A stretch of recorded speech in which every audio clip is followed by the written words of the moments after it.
Good morning guys, James here, Wednesday at Düsseldorf Boat Show, and today we're going to have a look around the largest yacht here on display, both on the Sunseeker stand and actually at the show.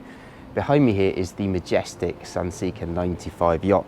Now we've covered quite a few of these on the tour. This one is actually built for Meros Yacht Share, who are our yacht partner here in the London Group, and she is absolutely sublime. This one has over £1.4 million worth of extras. Just scanning around to try and give you the full feeling of the giant exterior volume, where they've custom painted a lot of black detailing to try and soften the lines of the boat. Historically, it's obviously got this big nose up here on the raised bow, and that gives you the master cabin forward, up on the main deck. And they've tried very hard to soften the lines of this. I will cut a picture in of actually the boat in the water to give you a flavour of how that works. In contrast with the sea, it actually does lower the boat significantly. But they've then got a stage further with some detailing around the aft cockpit coaming, this big stripe through the hull to blend in those lower windows. It looks quite similar to a 100 yacht when you stood back admiring from a distance, and this one is fantastic. So I say powered by the MTU 2000 series, typically the 1950 horsepower engines. This one's got the X, which is a 2000 horsepower, further upgrade on there just for a little bit more performance, and then a whole host of custom changes that we'll look at today. Meros obviously share with some very bespoke clients. They're trying to make the boat as versatile as possible, so we've got things like a spar tub, crane. Is fully crewed. The boat will be living in Mallorca, and if you'd like to know more about how that program works, definitely worth checking them out online. But today we're just going to talk through all the exterior and internal parts of the yacht. We'll have a look in the engine room as well, as that's quite a sight to see for those of you that haven't joined us on one of these before.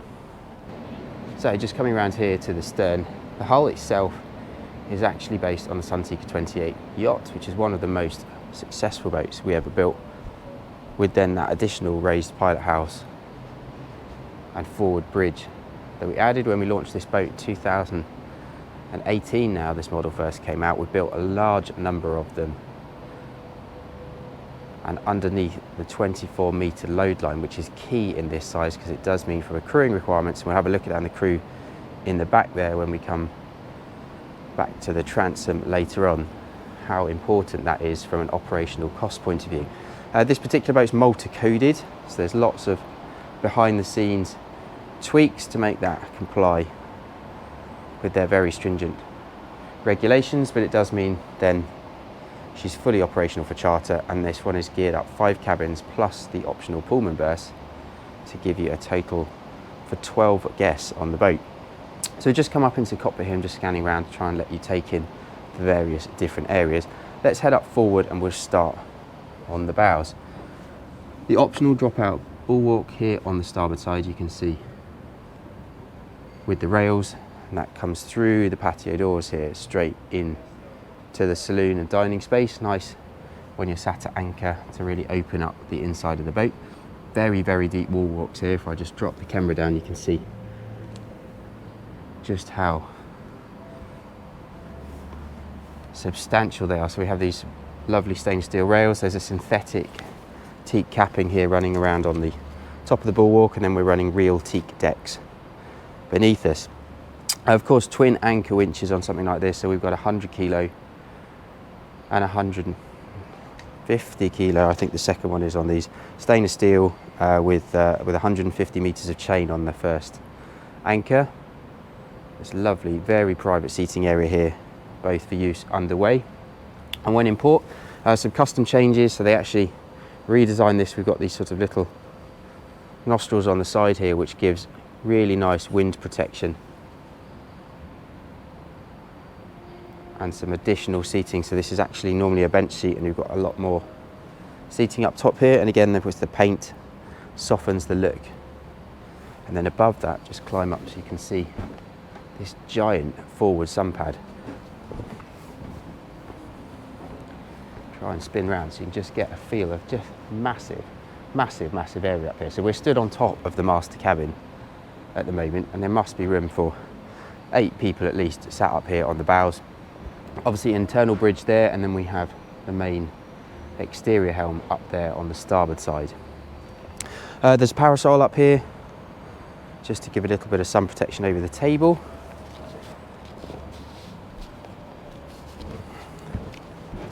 A couple of sockets for that on the deck. We've got pressure wash system and fender locker storage in the deck here beneath us. Let's head back down this side. I will note for you the crew door here, which goes directly in through to the galley. We'll have a look at that when we go inside. We use a lot of carbon fibre in these, so rather than having the mullions that would be coming through these glass panels to hold up the Flybridge, it does allow us to have a lot more open glass from a yacht that maybe was built back in the early 2000s. So here in the cockpit, they've got a future wiring and plumbing up the top here for an aquamist system to keep cool on a hotter day out in the Mediterranean, and also some convection ceiling panels as well for heating to take the chill off in the evenings as required. A mini wet bar with a sink. We've got an ice maker, fridge covered with the fuel isolators on, and then over here a third station control with throttle and thrusters. Boats running hydraulic fin stabilizers and hydraulic thrusters. Patio doors obviously stack back here all onto one side. Lovely flush deck here with no threshold through to the internal doors, and they've elected to go with that Cadoran hardwood floor and the nice inlaid carpet in the sofa area here to port. So we've got just seating on one side, and as I scan round you'll see a massive upgraded AV pack, so 55-inch TV there on a high-low mechanism. This one's configured normally a standard with a 4G router system. This one's gone a further upgrade to 5G, and some discussions about satellite Starlink style communication systems as well to follow. So we walk through the saloon into the dining space. This one does have a couple more chairs to join post show, so there'll be 10 in here obviously for the number of guests downstairs. Crude galley, so it's quite commercial in here. We've got a prep area here as you first walk in. Big commercial refrigeration just tucked around here on the bulkhead, so we've got refrigeration freezer behind those lovely stainless doors and everything you might need. Boat obviously running a chef as one of the 4 crew on board. That was the side door there we just walked past, taking you out onto the port deck, so lively for provisioning and also serving down into the aft deck without disturbing the saloon. Just scanning around here so you can take this in from a different angle. Lots of LED lighting on these, of course, as is quite normal on a Sunseeker these days, and we've got some feature ceiling panels up top here. Lovely piece of art up on the bulkhead there. So helm, where you typically see on a Flybridge yacht, it'll be somewhere down in front of us. That's up the stairs there, we'll cover it off shortly. And in front of us, this is the master cabin. If I'm honest, this is really what sells this boat over anything else in a similar size, and it is the raised pilot house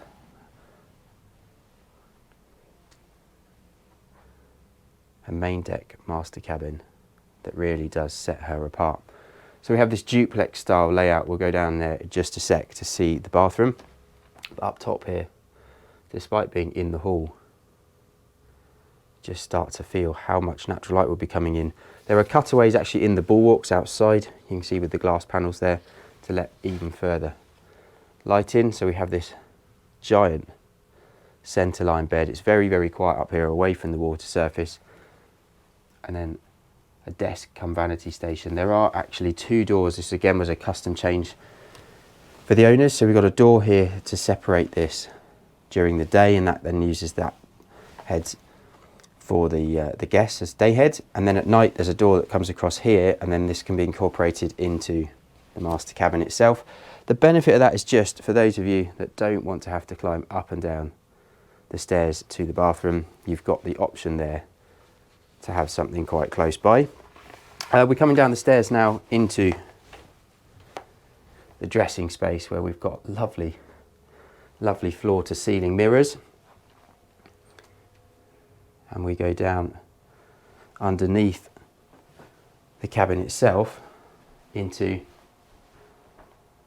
the heads. You'll have to excuse the flicker on the camera, struggling with the different frequency of LEDs in here. So we've got a vacuum flush toilet system over there, the twin hand basins,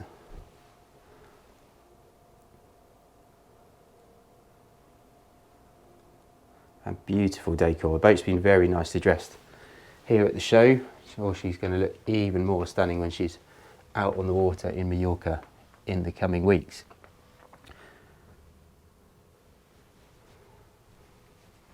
So if we walk back through here, let's go show you the day heads.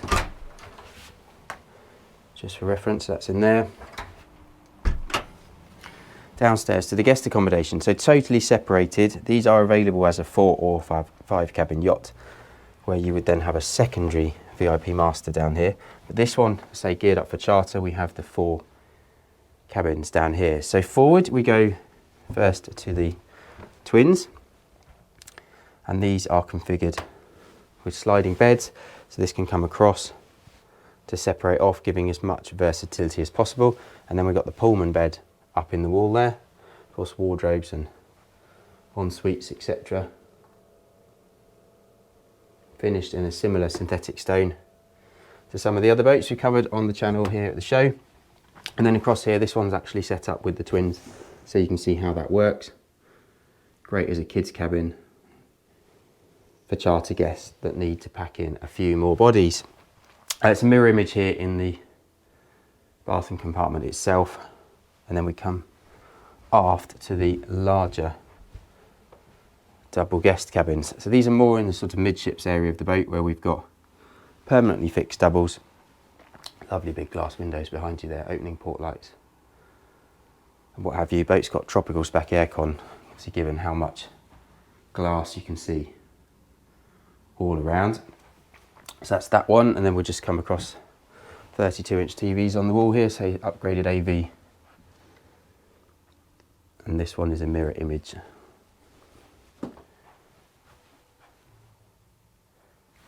So nobody missing out as a guest. They've all got lovely accommodation here. You can see all the detailing, inlaid leather panels here. You can see the rubber seals on the doors for noise insulation. Boat's often running at night. She's got 12,000 litres of fuel on board. Gives a range of over 1,000 nautical miles. 1,850 litres of water. This one's got 2 calorifier tanks, obviously with the spa bath up on the Flybridge that we'll see shortly.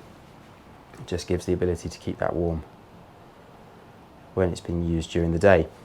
So we're up here on the bridge now, so we've got a centre helm and this little seating observation space behind. Nice place to come chill out with the captain. Let's just jump up in the seat and see what the view is. So we've got 3 split glass panels here. Looking forward, boats like this driven significantly more on the nav kit these days. So we've got over here things like controls for the stabilisers, multifunction displays, 19-inch Simrad NSS Evo 3s up there on the dash. This one's a monitoring panel for all the onboard generators. We're running 3 synchronised generators on here to give power management as required. It's a very clever system. Jog wheel for the nav screens, autopilot. We've even got the additional Zenta joystick system for docking. Some of the owners are still technically owner operators at this size, and then we've got our throttle and thruster controls here in front.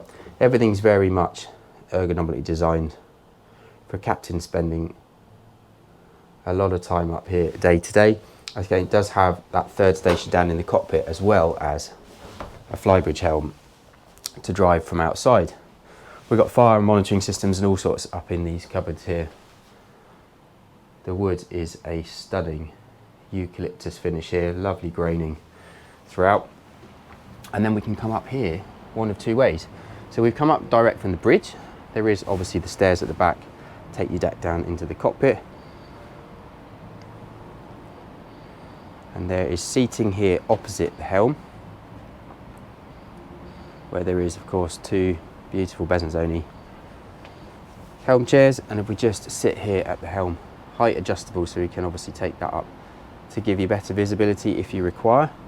And this is all mirror image of downstairs. These are 16-inch displays here, and it's all nicely to hand. So from a docking perspective, stood on the footrest here, I can see pretty clearly actually. Put my head over the side, other than the aft quarters with the overhang back there, which we can deal with some exterior CCTV cameras on the screens. The visibility actually docking from upstairs is pretty good, and this is all right by my left hand, so it's very easy to talk to your crew and bring the boat in, typically from up here. So if we scan round, we've got an upgrade over the standard 95 bar. This is off an Ocean 90 and extended further to get the third stool in, and that's fully equipped down the back with all the typical white goods that you'd expect to see on something like this. And just pop that up so you can see the upgraded griddle, say ice makers and refrigeration sink on the end. We have extended seating here, obviously with all of those berths on board. Need to be able to be as versatile as possible. Centre two section there obviously fold up, and then you've effectively got two independent tables to configure in a different setup depending on how many guests are here. And then behind that, this lovely spa bath, custom built here with the sun pad arrangement as well. So we need a clear deck in this area. We'll come around to see how that works with the crane in just a sec. But that is a lovely 6-person tub there with the sun pad, and then we've got removable rails and a custom crane, 450 kilo lift I think this one is, to house a nice 3-seater jet ski here on the deck as well. Obviously, as a Flybridge yacht, typically we don't run garages on things like this, so it does mean that they can carry a tender on the back and that second toy up top. Roof structure obviously painted black. We've got an electric sun canopy on the aft end and a whole host of aerials up there for the AIS, data communication, what have you.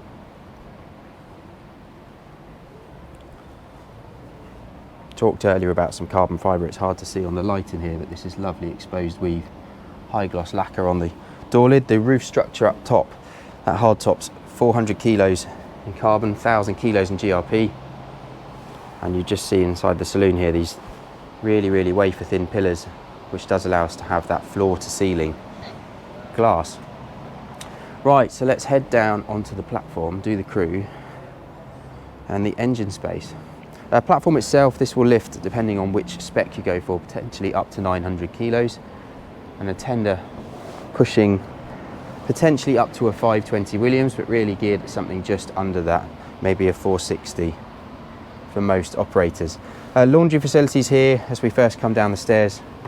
This one is geared for 5 as an occasional crew, but we do have the 2 fixed cabins with their twin bunks, and then you can see the sort of central mess area here. The table's been made adjustable to fill in there with a curtain up in the ceiling, just to give that ad hoc 5th berth if required. And then over on this side we've got again the twin singles, small but functional galley areas. Of course, generally with a chef on board, they would be prepping food for crew as well as the guests. They have a shared bathroom here. So here is the engine space.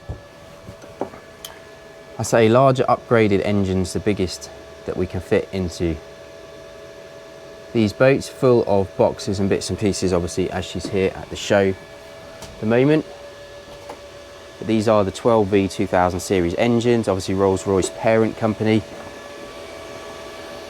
Just looking up forward here, you have to excuse the noise of the extraction system running for all of the electrical systems. We've got fuel conditioning systems, we've got the shore power transformer system here. Everything's beautifully labelled. To come up here and show you on the panels just how this works. Proper little ship. Hydraulic packs for the stabilisers. I say the generators are split. 2 over there on the port side, and then a further one here on the starboard. We've got a water maker up top there, and the 2 clarifier tanks for the spa bath. Quite happily spend all day in here showing you all the details, but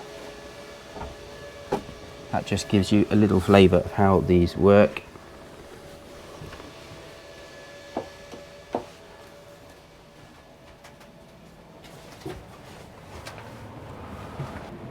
So there you have it.